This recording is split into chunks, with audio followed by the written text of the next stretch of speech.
저는 오전 예배보다 오후 예배 때가 정말 편안합니다. 여러분은 어떤 예배가 더 편안하십니까? 그러니까 이런 것 같아요. 오전, 그러니까 뭘 하고 살아오셨을까라는 생각이 많이 들어요. 일주일 동안 이 어느 지하 구렁텅이에서 허덕허덕 사시다가 주일날 힘들게 나오셔가지고, 그래도 오전에 예배 드리고 함께 점심을 딱 성경 말씀대로 날마다 함께 모여 하나님의 말씀을 듣고 서로 떡을 떼며 또 서로 교제하고 함께 모인 이 오후 예배 때는 정말로 편안하고 이미 뭐 아무것도 안 해도 은혜 받을 준비가 다 돼 계세요. 오히려 아이들이 밖에 있고 해서 더 어수선하고 막 그렇게 해야 될 것 같은데, 이제 우리 아이들도 어느 정도 훈련이 되다 보니까 얌전히도 앉아 있기도 하고, 여러분들도 마음의 준비가 딱 이제는 마음의 준비가 딱 다 되셔서 앉아 있는 것처럼 너무너무 편하게 이럴 게 없는데, 이렇게 좀 일찍 일어나세요. 주일날 좀 일찍 일어나셔가지고 정 안 되면 집에서 가정 예배라도 한번 이렇게 들이셔가지고 한번 순환을 하고 오시든지, 이렇게 신발을 벗고 오라고 해도 그 신발까지 신고 그대로 오시니까 서로 피차가 이렇게 힘들지 않을까라는 생각도 많이 한번 들어봅니다. 가장 무서운 사람이 선무당입니다. 선무당. 그래서 선무당이 사람 잡는다라는 말이 있는 것처럼 가장 무서운 게 선무당이에요. 그러니까 교회도 마찬가지입니다. 가장 무서운 사람들이 신학교 나온 누구라 했죠? 장로님들. 네, 그분들이 이 선무당 알라면 확실히 알던가 이 어정쩡하게 알아가지고 이 목사들을 잡아 먹으려고 하니까는 이 참 잘못됐고, 그래서 저희 교회는 신학교 나온 사람은 장로가 안 되는 걸로 법을 딱 정해놓고 신학교 나온 사람은 일반 평신도로 평생 평신도로 가든지, 하여튼 가장 무서운 게 선무당입니다. 그러니까 우리 교회 내에서도 보시면은 아예 모르는 사람보다 어정쩡하게 아는 사람들, 우리 세상살이도 마찬가지예요. 이렇게 뵈면 저 사람 어찌저리 못될까 싶으면 어느 교회에 이 집사일 확률이 높아요. 이걸 통계적으로 나와 있어요. 사기 치먹고 등쳐먹고 사람을 괴롭게 하고 나쁜 말 하고 사람을 이렇게 팍팍 약 올리고 막 이런 사람들의 평균적인 통계를 내어보면 그런 사람들일수록 교회에서 직분자일 확률이 높다라고 얘기를 합니다. 그래서 이게 선무당이 사람 잡는다. 말씀도 마찬가지예요. 잘나면 아예 주무세요. 이 가장 무서운 사람이 이 졸면서 말씀 듣는 사람들 있잖아요. 그러니까 주무시려면 아예 주무셔버리면 처음부터 끝까지 안 들으니까, 아예 모르니까 아예 안 돼. 이게 듣다가 깼다가 졸다가 듣다가 이렇게 하신 분들이 나중에 이제 딴소리를 해요. 자는 건 아니죠. 자라 해가지고 뭐 몇 주 전에 그런 일이 있었잖아요. 몇 주 전에 제가 오후 예배 시간 얘기를 한번 했어요. 제 아들이 할아버지한테 장난감을 사달라고 해가지고 할아버지가 아빠한테 사주라고 얘기를 해놨다. 혹시 기억나시나요? 네, 기억나세요 이거? 대단하십니다. 이런 것도 기억하시네요. 그런 일이 있었거든요. 근데 예배를 딱 마치자마자 저희 아들하고 할아버지가 없어졌어요. 그래서 왜 그런가 물어보니까 그 아들이 할아버지 기 좀 주발하더니 아무래도 아빠가 안 갈 것 같아. 그러니까 마치고 할아버지가 가야 돼. 그렇게 했다는 거예요. 이게 뭡니까? 나 분명히 그때 간다 했잖아요. 제 아들한테 네 설교를 돌려서 들어봐라 하고 싶어요. 분명히 제가 마치고 간다고 했는데 지는 이거를 이제 선무당으로 잘못 들어가지고 안 가는 것처럼 그렇게 되어버린다는 겁니다. 그래서 우리도 마찬가지예요. 이거 지금 제가 이렇게 계속 이런 얘기를 하는 이유가 진짜 두세 사람이 그러고 있을 확률이 지금 높아서 그래요. 자는 것도 아니고 아예 주무세요. 아예 주무세요. 그냥 그게 덜 무서운 거니까 아예 이렇게 하시고, 한 번도 빨리 오후 예배는 지금 9월달까지 좀 더우니까 좀 짧아야 안 되겠습니까? 그러니까 조금 짧고 겨울에 가면 조금 이렇게 열리는 또 겨울 되면 또 따뜻하게 또 교회가 또 따뜻하니까 어느 장단에 맞춰서 제 최선의 노력을 다해가지고 자 앞으로 딱 보시고 우리 딱 지금부터 딱 우리 15분만 우리 오늘 므낫세에 대해서 마무리를 한번 지어보도록 하겠습니다. 자 므낫세가 나쁜 왕입니까? 착한 왕입니까? 나쁜 우리 요것만 알아도 돼요. 자 므낫세 아버지가 누구였죠? 히스기야는 나쁜 왕입니까? 착한 왕입니까? 착한 왕. 히스기야 하면은 딱 떠올라야 되는 게 뭐죠? 그렇죠. 생민영장. 요즘 키워드 정도만. 네, 요 정도만 가도 우리가 어느 교회가 절대 안 꿀립니다. 한 30년 신앙생활 하신 분하고 딱 마주쳐더라도 절대로 꿀리지 않는. 여기서 이제 목사님들하고 딱 마주쳐서도 딱 꿀리지 않는 건 이제 히스기야 아버지까지 다 알면 되는데, 이제 그게 좀 힘들긴 하니까는 이제 여기까지 여기가 목사님들하고 이게 마주치려 하지 말고 30년대 장로님들하고 딱 마주쳐서 장로님들 므낫세 딱 안다. 착하냐 나쁘냐? 이러면 잘 몰라요. 그래서 내가 나쁜 왕이다. 므낫세 아버지 누군지 아냐? 잘 몰라요. 히스기야다. 히스기야가 착하냐 나쁘냐? 잘 몰라요. 착한 왕이었다. 히스기야 하면 딱 떠오르는 게 뭐지? 그러면 잘 몰라요. 그때 생명 연장 이래 주시면은 여러분이 이길 수 있는 거고. 그러니까 그 아버지까지는 이제 약간 어려움이 이제 있으니까는. 자, 우리 므낫세.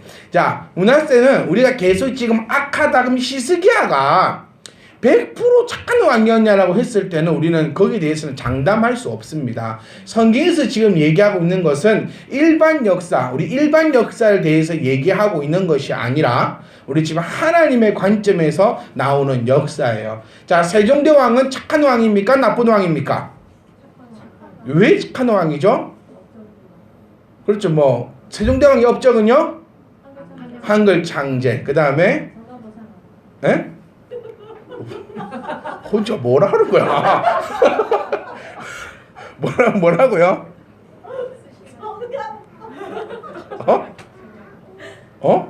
아 적약용.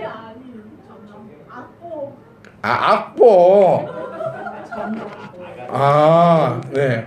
그러니까 세종대왕 하면요, 이 한글을 창제했고 문화를 꽃피웠다 얘기하지 음악적으로만 얘기하지 않습니다.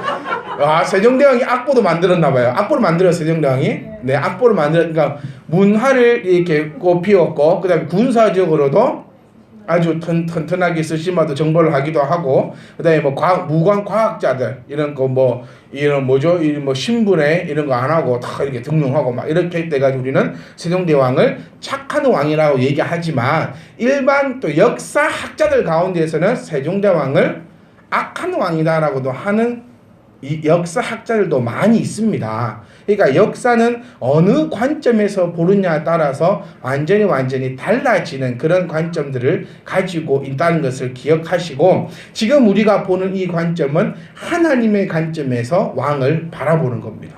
하나님의 관점에서 우리가 악하냐 착하냐, 그러니까 세상적 판단에는 없다라는 거예요. 세상적 판단하에 우리가 착하냐 나쁘냐. 물론 그리스도인들은 세상적 관점에서도 착함을 인정받아야 합니다. 왜죠? 그게 말씀이니까요. 우리는 말씀부터 시작해서 말씀까지 가면 됩니다. 분명히 말씀에 우리에게 착한 행실을 이야기하고 있다는 거예요. 만약에 착한 행실을 얘기하고 있지 않다면은 그냥 우리 착하게 안 살아도 돼요. 네. 그런데 분명히 말씀이 우리에게 착한 행실을 이야기하고 있기 때문에 도덕적으로 봤을 때도 우리는 착해야 한다는 겁니다.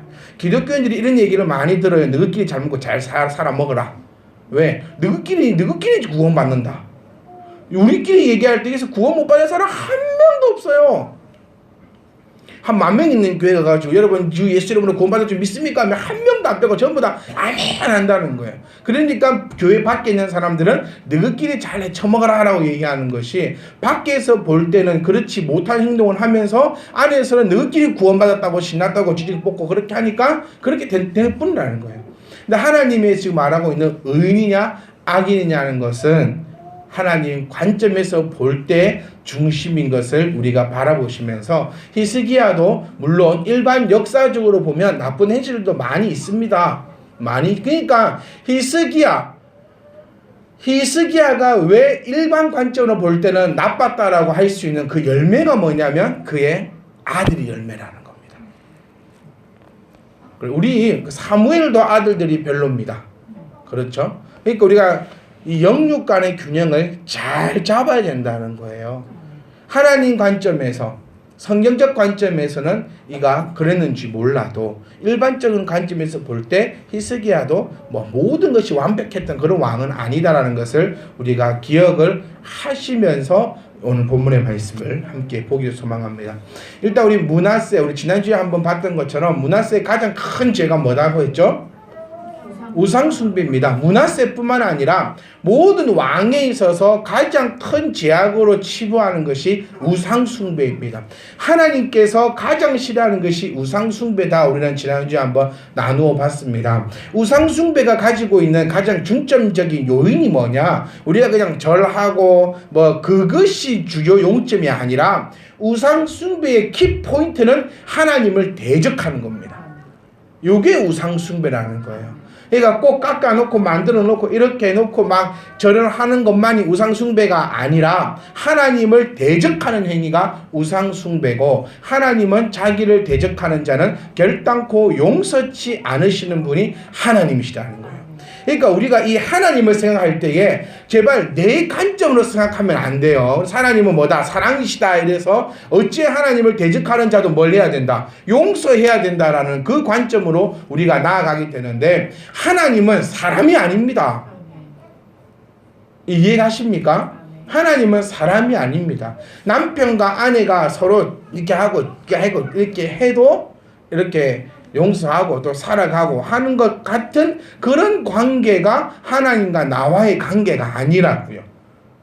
그러니까 하나님과의 나와의 관계를 좀 너무 이렇게 단순하거나 인간적 관계로 그렇게 우리가 바라보는 그런 관점이 있는데, 하나님은 창조주시오, 우리는 피조물이라는 그 사실을 절대로 잊어서는 안 됩니다. 왕과 신하의 관계도 아니고 왕과 백성의 관계도 아니고 창조주와 피조물의 관계임을 우리가 아셔야 한다는 거예요.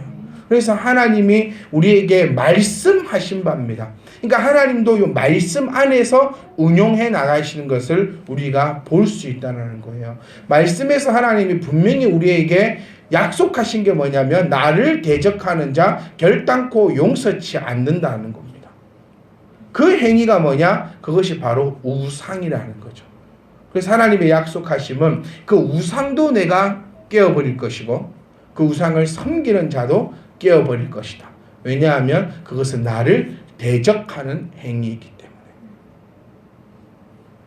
두꺼비 보고 놀란 것은 알아요? 그냥 해보는 겁니다. 두꺼비 보고 놀란 것은 이런 정적, 재주가 있어. 자, 소뚜껑 보고 놀란 것은 뭡니까? 아니, 해보는 거라니까요. 자라보고 놀란 것은 이런 속담이 있어요. 그래서 제가 아라한테 물었어요. 천리길도 삼천리. 제가 이만큼 창피함을 지금 공부를 할 겁니다. 제가 공부 좀 하라고 제가 창피를 주는 게, 또 목사님 또 아라한테 너무하네 어쩌니 또 그런 소리 하지 마시고요. 공부 좀 하시고. 그게 니 웃지 마라. 언니 운다. 동생이 웃으면 언니가 울더라고요. 이건 또 특이합니다. 동생이 맞추면 언니가 울어요. 지금 벌써 이게 한 달이 넘었어요. 8월 15일부터 시작해가지고 9월 15일인데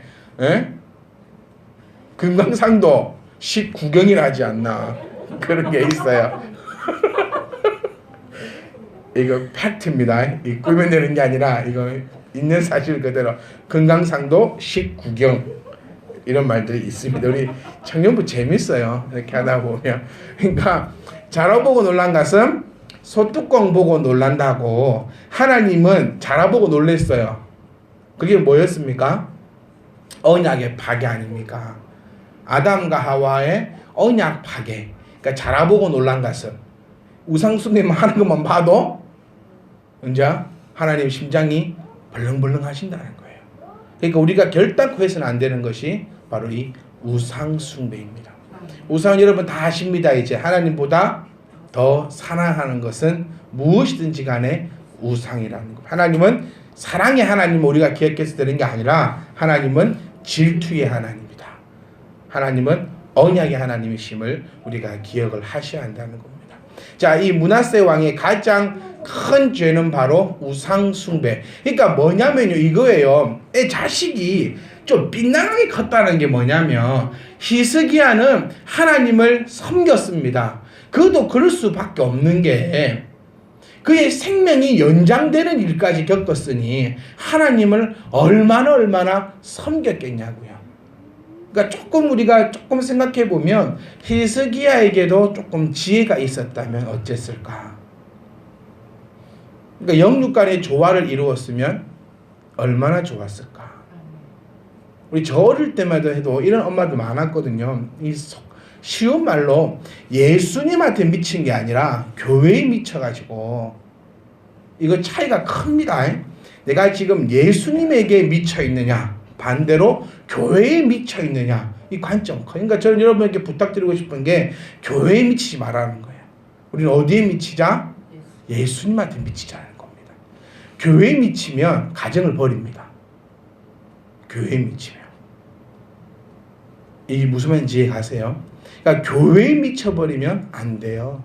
그러니까 이 히스기야를 볼 때도 이 자식이 좀 완전 빗나가쁘다 하는 게 이 히스기야가 너무너무 그렇게 하니 그냥 관점에서 므낫세 관점에서 너무너무 그러니까 완전히 반대되는 게 해버린다는 거예요. 하나님의 성전을 히스기야가 꾸미고 아름답게 하니 므낫세는 하나님의 성전을 헐어버리고 하나님 앞에 제사함을 히스기야의 목숨을 거니 므낫세는 제사의 목숨을 거는 것들을 다 죽여버리고 자기 자식을 이방 신에게 바치기 위하여 불에 태워 죽여버리고 므낫세가 하나님이 싫어하는 것을 정확하게 알고 있다는 것을 반증하는 사건입니다.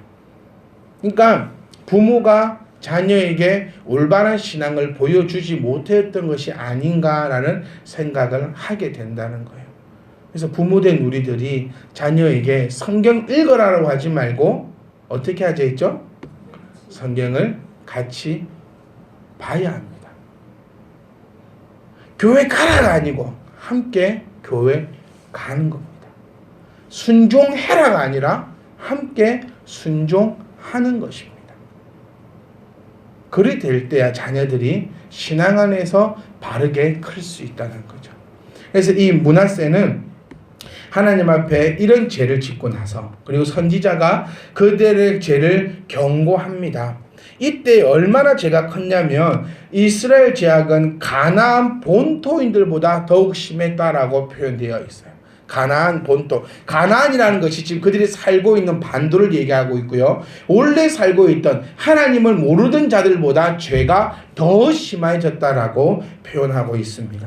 선지자가 그들의 죄를 경고했지만 듣지 않고 그래서 예루살렘과 유다에는 하나님의 진노의 심판하시게 내리게 되고 므낫세는 사로잡혀 바벨론으로 끌려가는 일이 있어지게 됩니다.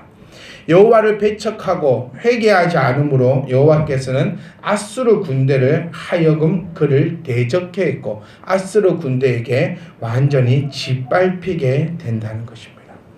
자, 여기까지 우리가 기억하셔야 돼요. 자, 그런데 그가 끌려가서 그러니까 고난이 뭐더라? 유익이더라라는 말이 여기에 딱 맞아 떨어진다는 겁니다. 이 므낫세가 그렇게 벌을 받아서 감옥살이 할 때에 그의 소름 끼치는 지난날의 죄악이 그의 면전에 떠오르게 됩니다. 우리는 기억해야 합니다. 우리는 발견해야 됩니다. 지금 나에게 처해진 이 상황 속에서 지금 나에게 이뤄진 이 일들 가운데서 내가 회개할 바를 찾아내어야 한다는 겁니다. 므낫세는 그것을 정확하게 했습니다. 이미 벌어진 일이기 때문에 므낫세는 감옥에 끌려갔습니다. 잡혀갔습니다. 그 감옥 생활이 어떻겠습니까? 포로입니다. 포로로 잡혀간 하나의 왕입니다. 그 감옥에서 어쩌면 우리에게는 편안한 감옥 생활이 될 수도 있었지만 왕의 신분에 있어서 그렇게 잘 먹고 잘 쓰고 잘 살다가 그 갇혀 있다는 그것만으로 해도 이 왕에게는 우리가 가히 상상할 수 없을 만큼의 큰 고통이었을 거라는 거예요. 그 잡혀 있는 그 가운데에서도 그 가운데서 그는 떠올리게 되었다는 겁니다. 그가 하나님 앞에 범죄했던 것을 떠올리게 되고, 므낫세는 이때 그러니까 회개를 하려면 첫 과정이 뭐죠? 그렇죠. 깨달음이 있어야 돼요. 떠올라야 됩니다. 이것 또한 성령님께서 하시는 일임을 우리가 기억하셔야 됩니다. 그래서 우리는 성령님에게 회개의 영을 허락해 달라고 기도해야 될 줄 믿습니다. 회개도 내가 하는 게 아닙니다. 내가 하는 것은 반성이에요.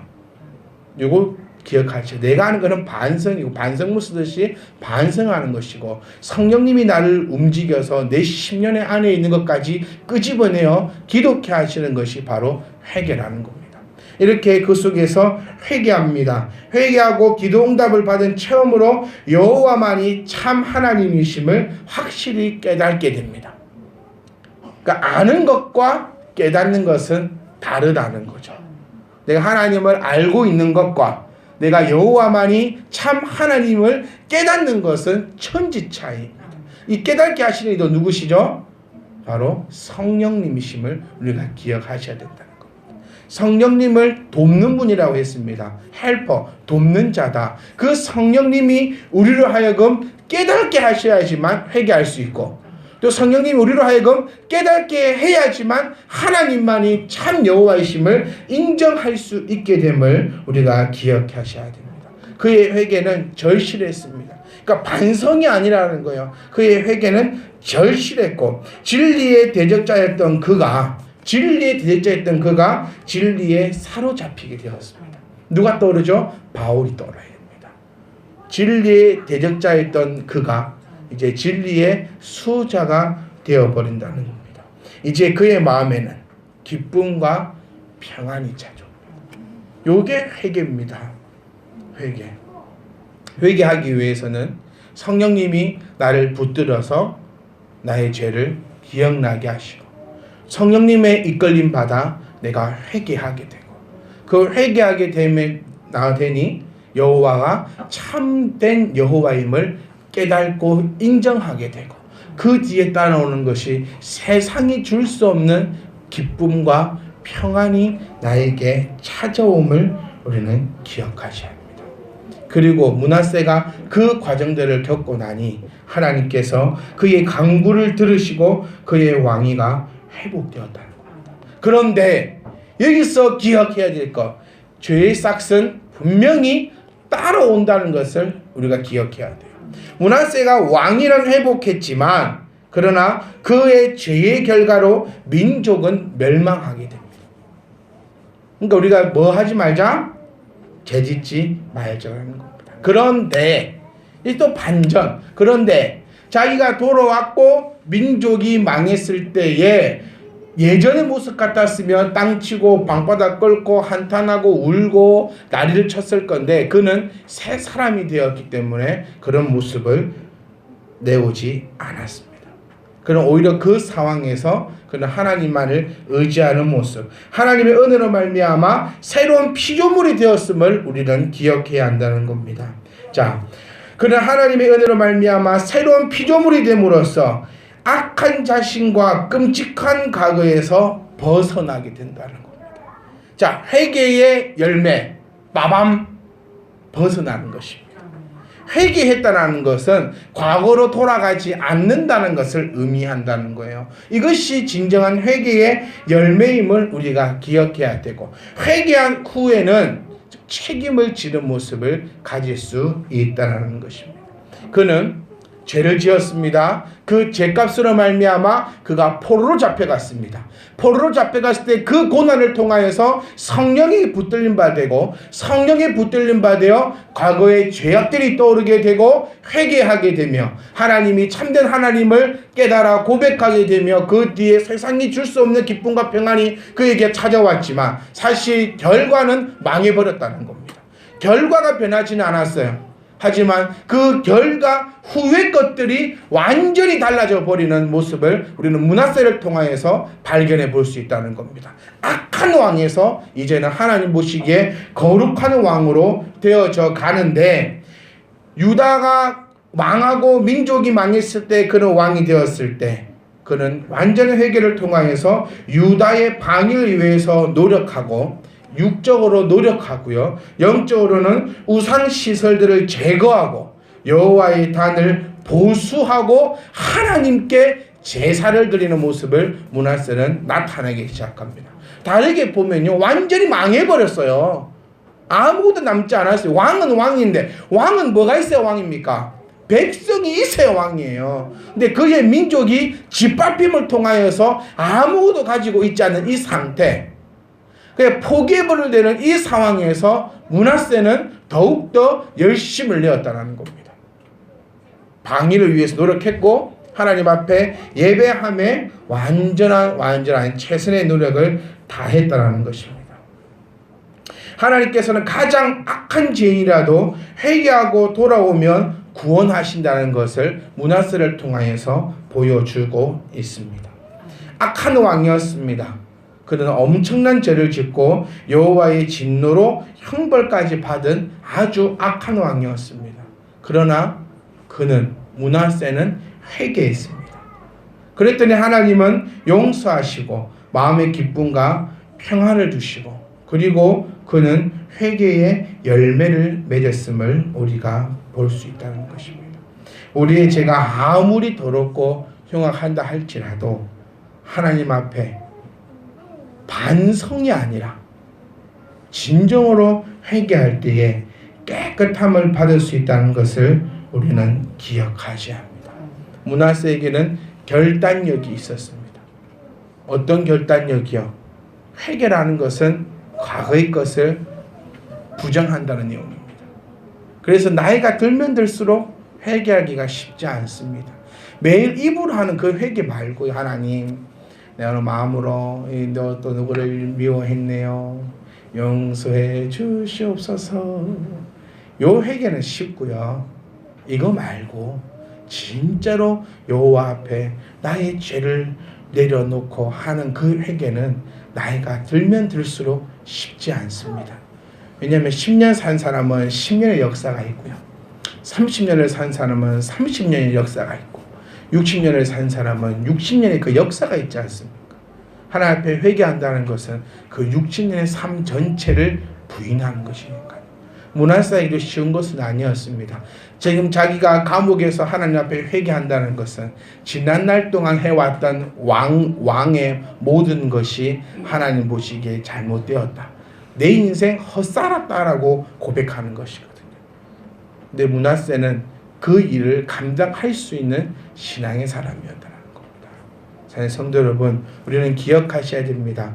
내가 비록 악한 자였다 할지라도, 내가 지금 죄를 지었다 할지라도, 지금 내 앞에 어떤 환난과 시련이 내 앞에 있다 할지라도, 우리는 고난이 유익임을 기억하시고 성령에게 붙들림 받은 자 되어 회개함으로 승리하실 수 있기를 간절히 소망합니다.